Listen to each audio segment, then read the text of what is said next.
ডাকসুর পর জাকসু নির্বাচন হলো এবং ডাকসুতে যতটুকু অনিয়ম নিয়ে অভিযোগ ছিল জাকসুতে সেটা বেশ অনেকটা বেড়ে গেছে। মানে নানা রকম অভিযোগ, এর মধ্যে এমনকি শেষ পর্যন্ত এমন অভিযোগও এসছে যেটার ভিত্তিতে ভোট গণনা ম্যানুয়ালি করা হচ্ছে। কারণ পেপার এবং মেশিন সাপ্লাই দিয়েছেন জামায়াতের কোনো একজন, মানে যেসব কোম্পানি সাপ্লাই সেটা জামায়াতের মালিকানাধীন কিছু, এর বাইরেও বহু বহু রকম অভিযোগ। আমি আর বিস্তারিততে যাচ্ছি না। এবং শেষ পর্যন্ত ছাত্রদল সমর্থিত যে প্যানেল তারা সেই নির্বাচন থেকে সরে গেছেন। মানে এই আলাপটা করা হচ্ছে যে তারা হেরে যাবেন বলে তারা এটা করেছেন। এখানে একটা কথা একটু আগেই বলে রাখা ভালো, সেটা নিয়ে আসলে কথা বলতে চাই যে সামনে জাতীয় নির্বাচনের নিয়ে আসলে এই নির্বাচনগুলো প্রশ্ন তৈরি করছে। যাই হোক, আমি যে কথাটা বলছিলাম যে ছাত্রদল হেরে যাবে বলে এরকম স্ট্যান্স নিয়েছে, আমি আসলে জানি না জাহাঙ্গীরনগরের ফলাফল কেমন হতে পারতো, ছাত্রদল কেমন করতো। ছাত্র শিবির হয়তো এখানেও ভালো করার কথা আছে, বা সামনের আরও দুটো ভার্সিটি আছে রাকসু বা চাকসু, ওগুলোতেও তারা হয়তো ভালো করবেন। কিন্তু ছাত্রদল প্রত্যাহার করেছেন, এটা যদি তার পরাজয় মেনে না নেয়ার কারণে হয়ে থাকে, তার সাথে আরও 4টা প্যানেল তাদের এই জাকসু নির্বাচন প্রত্যাখ্যান করেছেন। সেখান থেকে তারা তাদেরকে উইথড্র করে নিয়ে গেছেন। সেই প্যানেল কি তাহলে জেতার জন্য স্বপ্ন দেখছিলেন, তাই তাদেরও জেতার স্বপ্ন শেষ হয়েছে বলেই সরে গেছেন? এই প্রশ্ন করা যায়। সুতরাং এককভাবে ছাত্রদল করা আর তার সাথে আরও 4টা প্যানেল প্রত্যাহার করা, মানে এটাকে এত সরলীকরণ করা যায় না। আমি খুঁটিনাটিতে যাচ্ছি না, কারণ কয়েকজন টিচার তাদের নির্বাচনী দায়িত্ব থেকে তাদেরকে প্রত্যাহার করে নিয়েছেন। তারা তাদের বক্তব্য দিয়েছেন, আপনারা হয়তো খেয়াল করেছেন। সেখানে তারা অনেক অনিয়মের কথা জানিয়েছেন, নানা রকম কিছু ওখানে ঘটেছে।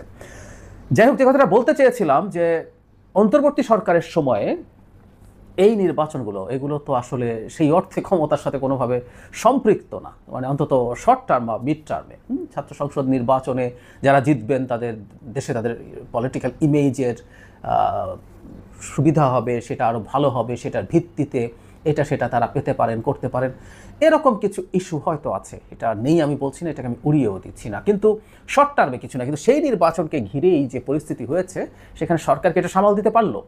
আমি প্রায় একটা কথা বলি, আমরা অনেক সময় দায়িত্বশীলতা আশা করি বিভিন্ন ছাত্র সংগঠন থেকে বা রাজনৈতিক দল থেকে, কিন্তু যারা আসলে নির্বাচন পরিচালনার দায়িত্বে থাকবেন তারা কারো সদিচ্ছা দেখার দরকার নেই। তাদের দেখতে হবে তারা নিয়ম ঠিকঠাক মতো পালন করছেন কিনা এবং সেটা ইমপ্লিমেন্ট করতে পারছেন কিনা। এখন এই ছোট দুটো টেস্ট কেস, এবং প্রথমটা চাইতে পরেরটা আরও খারাপ হলো। আমি জানি না রাজশাহী বা চট্টগ্রামে কী পরিস্থিতি দাঁড়ায়, তাহলে জাতীয় নির্বাচনে কি হতে পারে সেই প্রশ্ন আসবে। বিশেষ করে প্রশাসন যেভাবে ব্যর্থ হচ্ছে এবং কোনো কোনো ক্ষেত্রে পক্ষপাতিত্বের অভিযোগও আছে, নানান রকম অভিযোগ আমাদের সামনে আসছে। মানে এখানে কোনপন্থী টিচার সেই আলাপ আসছে, এমনকি যাদেরকে বিএনপিপন্থী মনে করা হয় তারা আদতে বিএনপিপন্থী কিনা, নাকি তারা জামায়াতপন্থী। আর জামায়াতপন্থী তো স্বীকৃত ধরনের আছেই।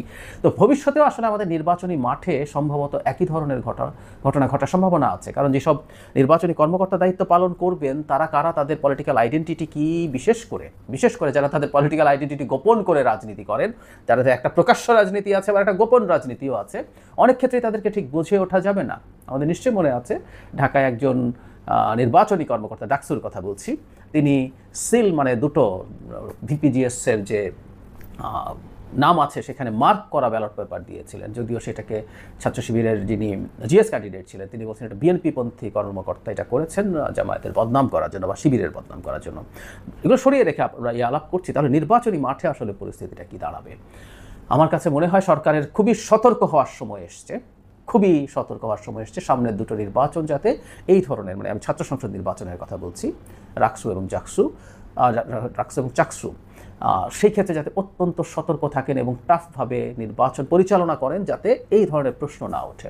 এবং এখন থেকেই খুব গভীরভাবে, খুব সিরিয়াসলি জাতীয় নির্বাচনের জন্য প্রস্তুতি গ্রহণ করেন। মানে আমি প্রায় বলছি, সরকারও মনে করেন, এখন ডক্টর ইউনূস নিজেও বলছেন রিপিটেডলি, ফেব্রুয়ারিতে নির্বাচন না হলে আমরা একটা ডিজাস্টারের মধ্যে যাব। এবং এটা খুবই সঠিক কথা, তিনি এখন রিয়ালাইজ করছেন।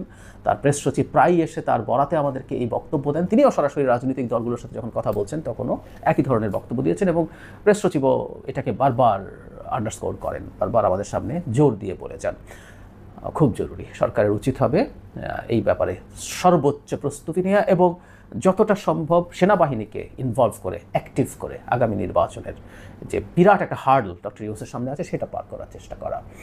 আমি বহুবার বলেছি ডক্টর ইউনূস আসলে দেশটা যেভাবে চালানো উচিত ছিল, চালাতে পারতেন, উনি পারেননি, উনি খুব বাজেভাবে দেশ চালিয়েছেন, কোনো সন্দেহ নেই। কিন্তু আরও অনেক ভালো করার জায়গা ছিল। ওনার অবশ্যই অর্জন আছে, কিন্তু অনেক কিছু উনি করতে পারেননি। কিন্তু নির্বাচনটা যদি ঠিকঠাক করে নিতে না পারেন, আমাদের দেশকে যে ডিজাস্টারের মধ্যে রেখে যাওয়া হবে, এর মাসুল ভয়ঙ্কর হবে। এটা ডক্টর ইউনূসের সারা জীবনের অর্জিত সম্মানকে নষ্ট করবে। আমি আশা করি, বিশ্বাস করি তিনি এ ব্যাপারে সতর্ক আছেন।